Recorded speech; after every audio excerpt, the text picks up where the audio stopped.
The Browns reintroduced Andrew Berry today, their new general manager and executive vice president of football operations. He had a press conference here in Berea. We've got some takeaways. Mary Kay, get us going. Well, everyone wonders what will be different than when he was here under Sashi Brown, and the Browns went 1-31 in those first 2 years when Andrew was here.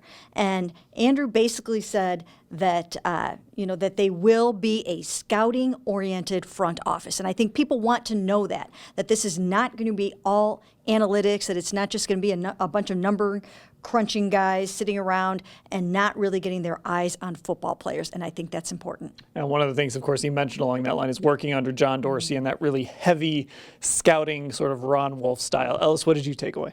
Well, speaking of John Dorsey, one thing about this Browns team last year was it really felt like a collective group of talent, which, great, you want talent in the NFL, but how does that talent work with the other players in that locker room? We saw plenty of drama throughout the season last year, which ended in guys unexcusably missing games, not making trips, even some guys getting cut.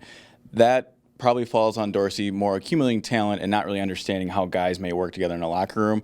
I thought Andrew Berry today came out and made a point that, look, of course we want talent. We want to find the best players and get them here, but they also need to work with this football team, with the quarterback, with the D-line, with even the coaches on this team.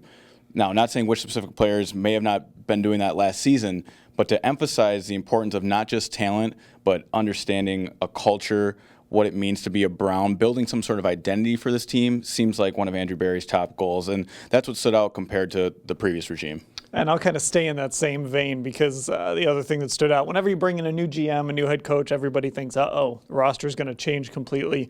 Andrew Berry kind of stepped back from that a little bit. He said he views everyone as a member of the Cleveland Browns, not, a John Dorsey guy, a Sashi Brown guy, whatever it is, not somebody else's guy.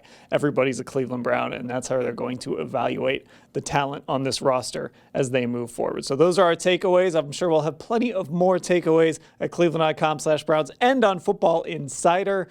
You can sign up for that by clicking on the banner. If you go to cleveland.com/Browns, it's right on the top of the page.